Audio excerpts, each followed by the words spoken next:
Hey guys, thanks for coming to my channel.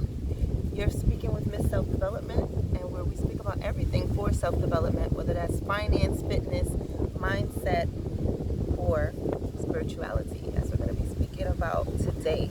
A bit of something that you might want to be interested in seeking information on, because I know this topic of dreams is very, very common. I would say a lot of people say they don't remember their dreams.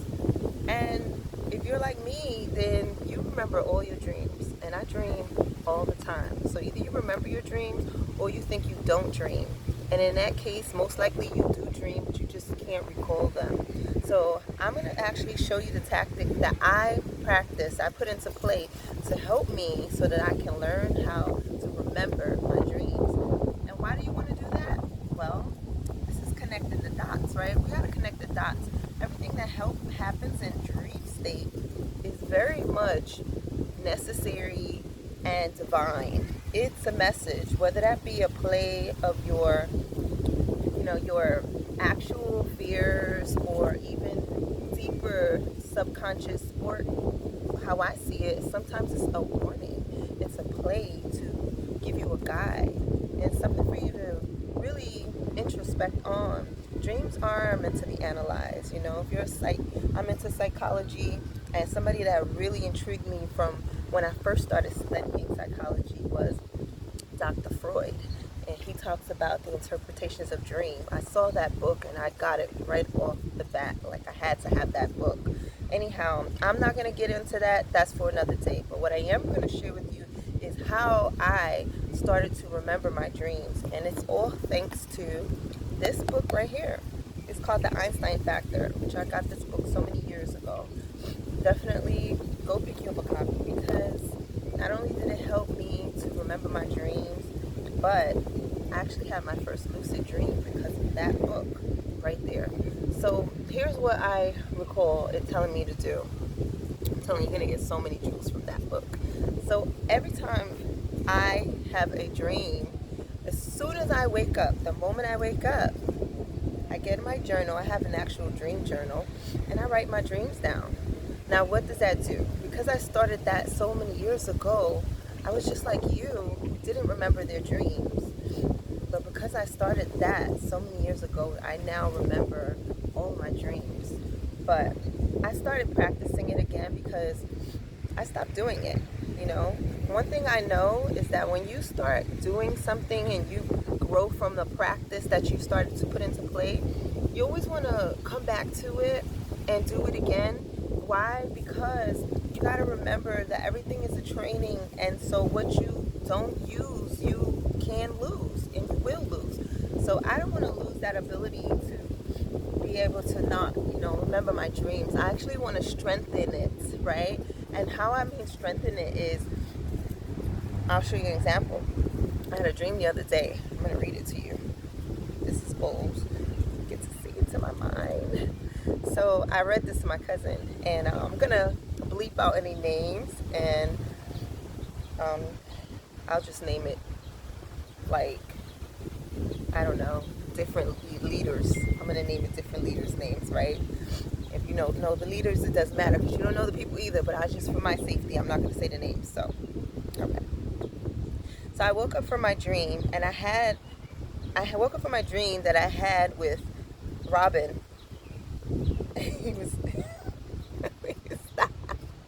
Okay, start over. I woke up from a dream I had, and Robin was in it. I was talking with Christian outside, and apparently I was in front of Robin's, where his family was all living. Okay, he sort of tried to make a scene, calling out to me to come inside, and if I, of course, wasn't listening, I was trying to finesse Christian, right, whom I had past business with. It seems that I had to remind him of the deals that I gave him.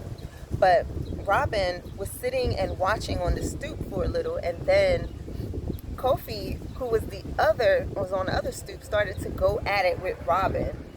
And Robin told him to basically mind his business because I'm his girl, to which Kofi didn't believe. So He tried to confirm with me, but I ignored both of them. I was just being quiet, although deep down I was irritated. And then I'm not gonna continue it, but basically, like, you can see how detailed it is, and that's because as soon as I woke up, I wrote the dream out. I already remembered the dream days later when I wanted to share that with my cousin. But what I did notice is that the way that I wrote it and the way that I would have told it wouldn't have been as detailed. And reading it actually replayed so much more, reminding me of the emotions, very much details as to visuals that I was seeing and things like that. And that's truly important because your dreams are not always sometimes about what you see, but how it made you feel. What were you feeling? That way you're able to really introspect.